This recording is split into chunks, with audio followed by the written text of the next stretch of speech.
Nsi ya Kenya gwitire wizara y'obuchano nigegendete kuba maiso ili gutanga kwambukira kubureire bwa Ebola gocha Kenya. Hau kwa numulike munene ase wizara y'obuchano Mary Muthoni chinga kyakoretaro gwikase gitigi chindege gya JKA nigaburia ABAKENYA gwetanga ni CHISABARI echi chitari chingencho chia ase chinse chiri bureire obo bwabere bogwatika. Oigo nigaenekia okulingori gwa kwabale bakorakora chinse chesko ili gutanga kwambukira kwa Ebola.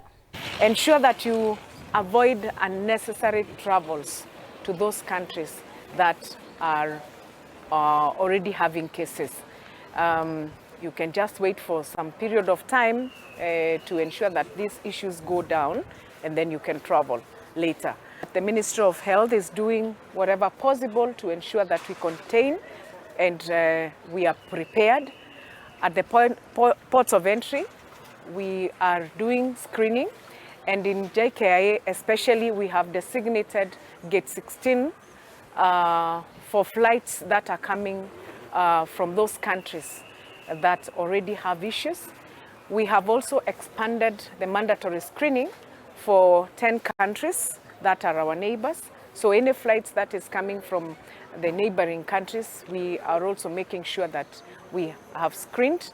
We are going to deploy more healthcare workers to the ports of entry as from next week.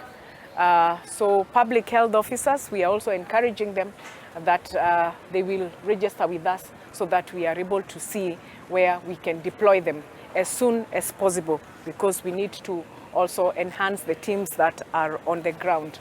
We have our rapid response teams are ready. So in case of anything, the teams that are already set aside, they are ready to move very swiftly and ensure that any case is dealt with. We are in collaboration and in coordination with the authorities from the other countries that are affected to do exit screening from the destination country.